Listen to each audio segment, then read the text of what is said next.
Okay, so we're going to have a very quick look at producing the structure chart for the monster program. I'll try and make this as brief as possible. Okay, let's first of all go and get our structure chart. So going into the monster section, I've got them online, and the unfinished monster structure chart.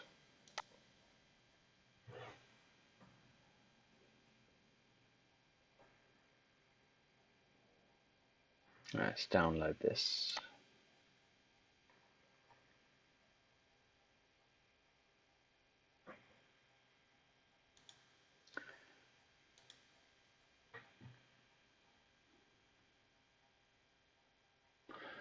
Okay, so I've already downloaded it.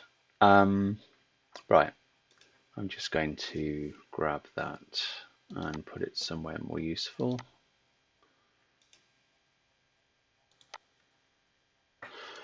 Okay, so I've already downloaded the app to edit this, Draw.io. Right, okay, so I'll double click this and open it.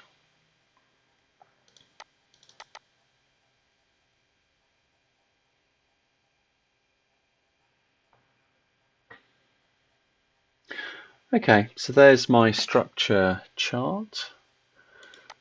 Let's have a little look at it. So it's a little bit more involved than the other ones we've looked at there, but we just take a systematic approach and work through this chart and look at the code, fill in these boxes here. Just as an aside, a reminder, a hierarchy chart looks something like this. So we have our program, and then we've in our structured programming paradigm, we break down each level into its constituents. So we've got a general program, initialize the environment, the data, the variables, do our processing, and then some finalize processes. And then the main process here is subdivided into process A, which runs, and then when that completes, process B, and when that completes, process C. And then this one subdivides into process A1 and process A2, or module A1 and module A2. If we take this basic hierarchy chart and we use the terminology and talk about a structured chart, then we have more information here. Well, it looks slightly different, but we have similar breakdown. We've got a main program here, generate payroll, and then get the payroll record, calculate pay, and print out the final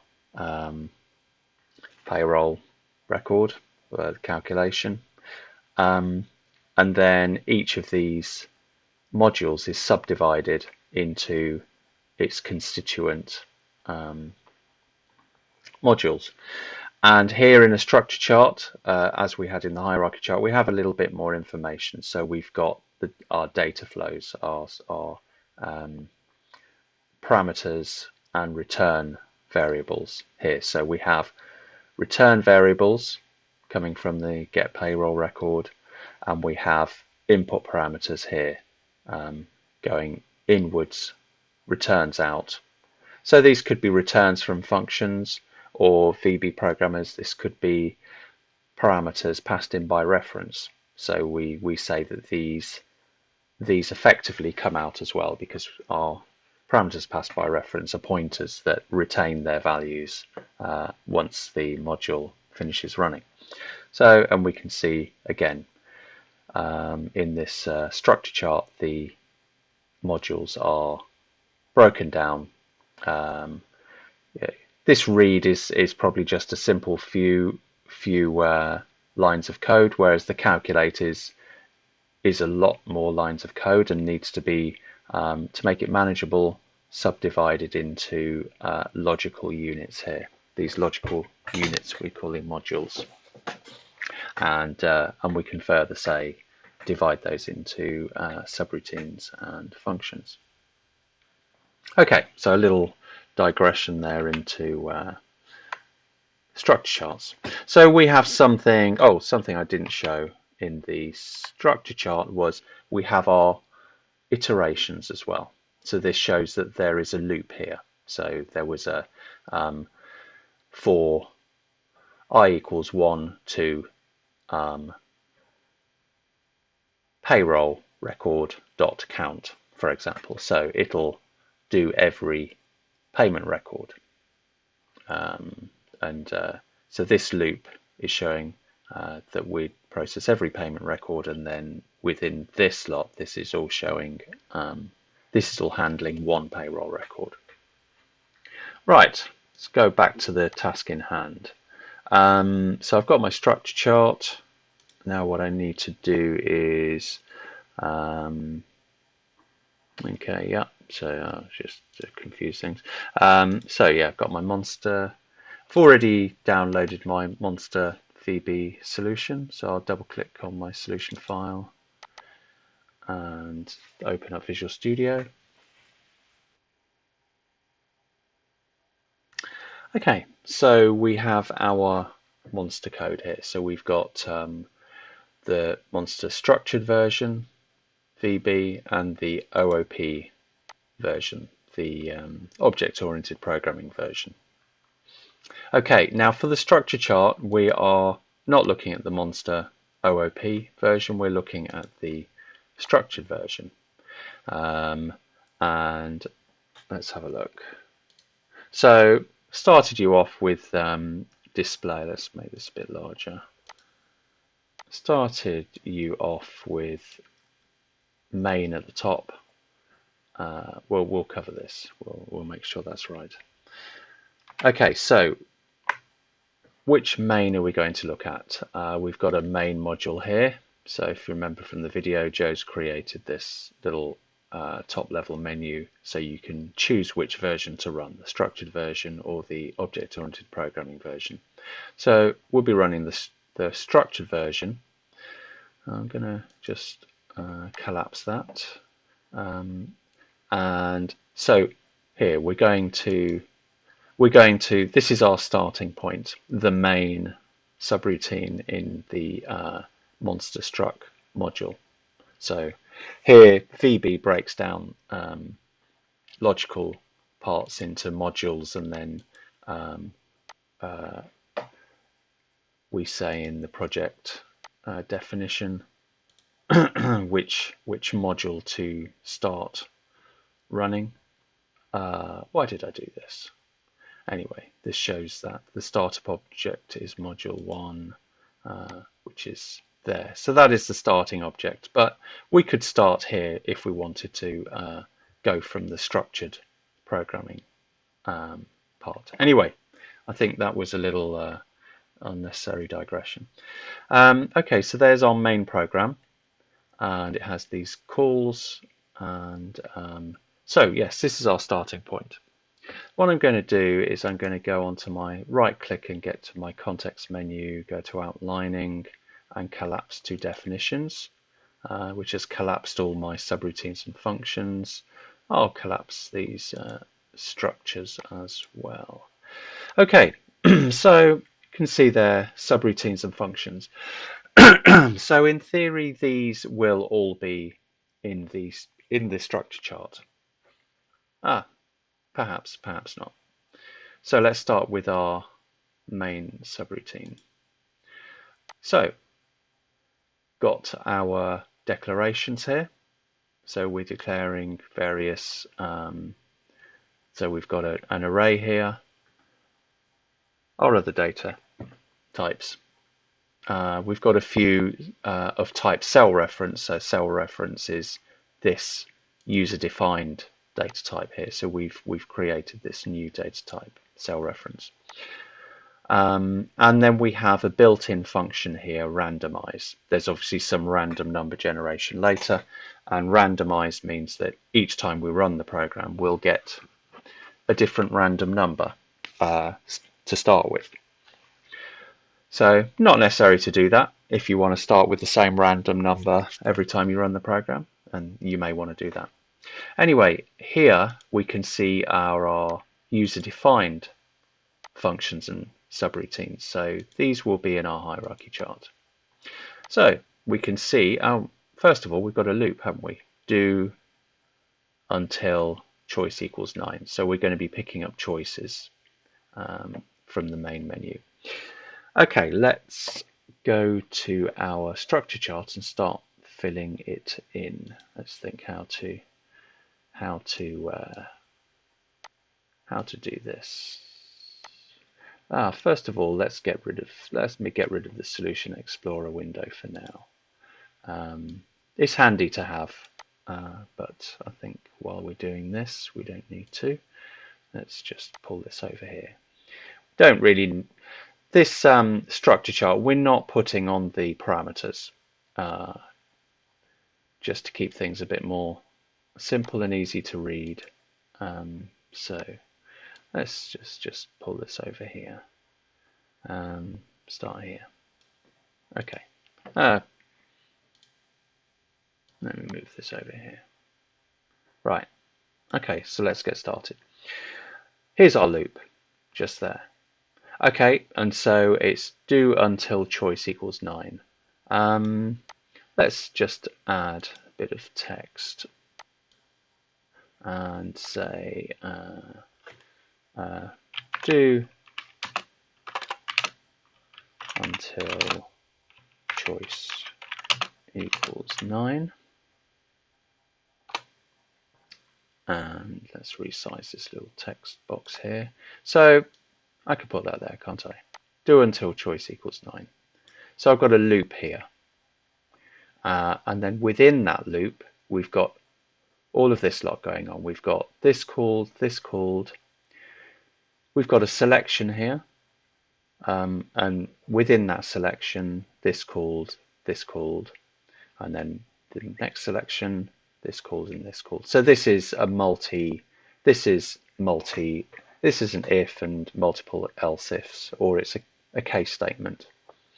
And we have more subroutines or functions called from this choice, and then that's the end. And then we can see that certain subroutines and functions are then subdivided into other subroutines and functions with iterations as well. All right, so let's have a look at the code again. So yes, we've got our loop there. Let's put this over here. So within that loop, I've got display menu, subroutine there. And I've got my call to get main menu choice. Put it in there. And now here's my selection. So based on choice that's input by the user and returned by get main menu choice, I've got 4 different potential branches here from based on the choice chosen by the user. So user chooses case 1, chooses menu item 1, then these 2 subroutines are called. In case 2, these 3 subroutines, case option 3, menu option 3, save game, menu option 4, these 2 subroutines. So let's have a look here. So this is case number 1. So what do I need in here? Set up game and play game. So let's put that in. Set up game and play game. Okay, case number 2, load game, set up game, play game. Load game, set up game, and play game. Okay, let's go across, and so we've got choice number 3, Save game. There.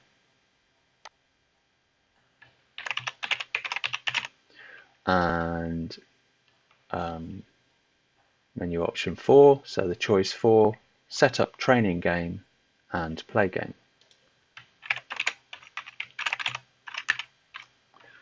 Oops, what have I done there? Training game and play game. Okay, so this is our top level subroutine main, and we've now shown how that breaks down across here. Okay, and then we can just work systematically. We'll break down this setup game now, and we'll go through this, and then I'll stop the video. You carry on with these. You'll find it looks like there's a lot there, but it won't take long. So let's go and delve into setup game. So setup game is there. So I can I just close this. I can find setup game here, can't I? I can press Control F and have my setup game. Search for it like so, and step through. There's my setup. That was setup training game. Setup game. Okay.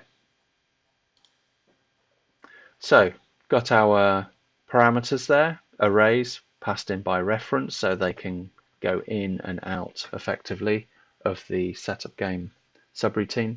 But let's have a look at how this breaks down. So we can see here reset cavern, open bracket, a parameter, and then close bracket. So this is a subroutine. There's no returned value, so it's not a function. It's a subroutine in Visual Basic. If you see this open close bracket, it could be an array, but if a value were passed back, we would have to check if this was an array name as opposed to a function. But if we just see a name like this and the parameter, then we know it's a subroutine.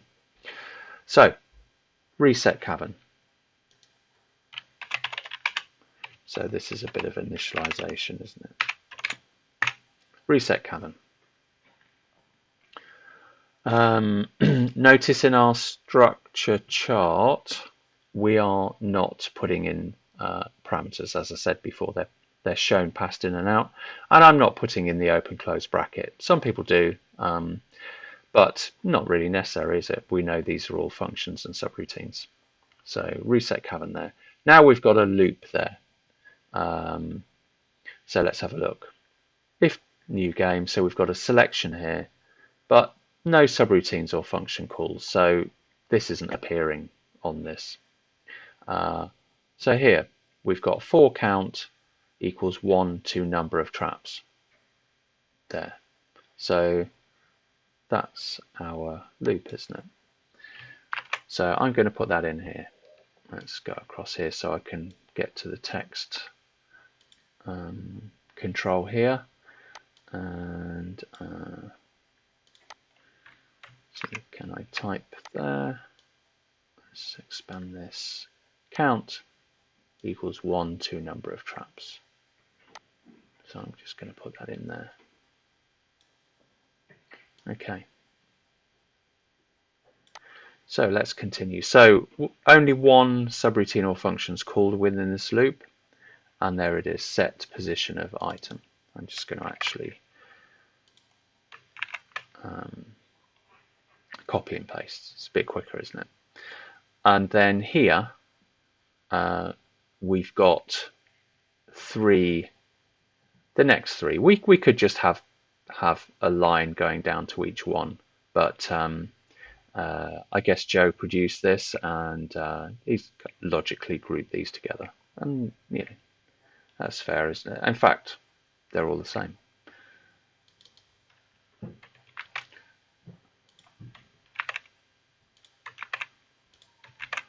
In fact, I wonder if these then are all the same. We'll see.